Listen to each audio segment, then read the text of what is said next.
Chers frères et sœurs, la paix du Seigneur soit avec vous. En ce dimanche 9 novembre, nous célébrons la dédicace de la basilique Saint-Jean de Latran, la cathédrale de Rome, le premier bâtiment église édifié dans l'Empire romain. Et du coup, c'est la première église, en quelque sorte, de l'église catholique romaine dans le monde.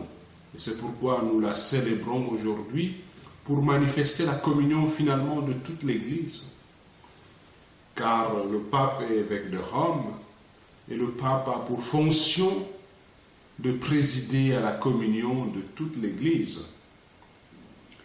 Et en cette fête, l'Église nous fait entendre cet évangile de Saint Jean portant sur l'épisode où Jésus, voyant, constatant le désordre qu'il y a dans le temple, chasse les marchands du temple.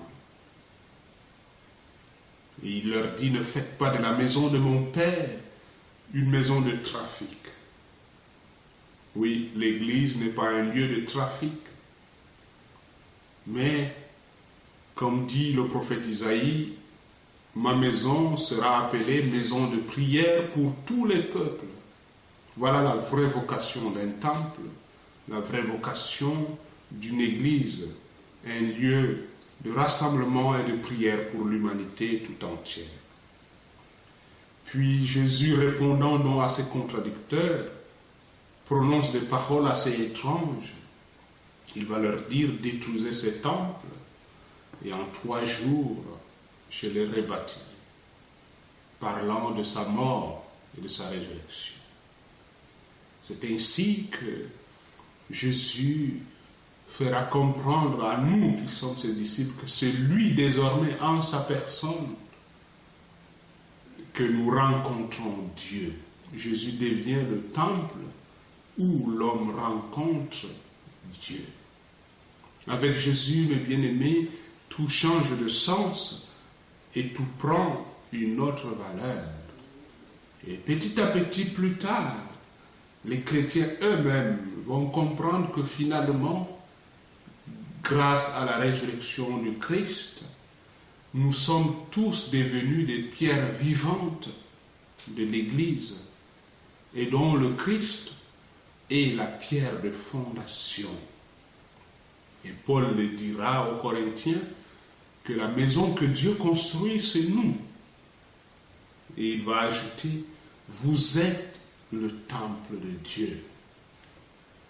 Donc, mes bien-aimés, on utilise le même mot, Église, pour désigner le peuple de Dieu et le bâtiment qui lui permet de se rassembler. Il nous faut donc éviter de trop sacraliser les bâtiments. Quand on dit que l'Église, c'est la maison de Dieu, il est bon de répondre en même temps: oui, elle est la maison de Dieu, parce qu'elle est d'abord la maison du peuple de Dieu, et par extension, la maison de la rencontre, la maison où l'homme, un peuple, le peuple chrétien rencontre Dieu, la maison où le peuple chrétien se rencontre. Cette dimension verticale et horizontale de l'Église doit être ensemble. L'amour de Dieu, l'amour entre nous. C'est ça qui fait l'Église. Quand le pape Saint Sylvestre a fait la dédicace de la basilique de Saint-Jean de Latran, il a certes dédié cette église au culte divin, mais il l'a d'abord offerte au peuple chrétien de Rome pour qu'ils puissent y faire église. Faire église ensemble, c'est justement se réunir au nom de Jésus, se réunir au nom de l'amour. C'est pourquoi l'anniversaire de cette dédicace, certes, est la fête qui célèbre la naissance de la première église chrétienne dans l'Empire romain, mais surtout, elle est notre fête à nous tous. Comme le rappelait Saint Bernard, il nous disait que nous sommes l'Église. Et il disait ceci: quelle sainteté peuvent avoir ces pierres pour que nous en fassions une fête? N'oubliez pas que si elles sont sanctifiées, c'est-à-dire ces pierres, ce n'est qu'à cause de vous. Cette fête est vôtre, tout à fait vôtre. Vous êtes une race élue, vous êtes le sacerdoce royal, vous êtes une nation prêtre, peuple choisi pour annoncer les perfections de Dieu. Autrefois vous n'étiez pas son peuple, mais à présent vous êtes son peuple. Autrefois vous n'étiez pas son peuple, mais à présent vous êtes son peuple.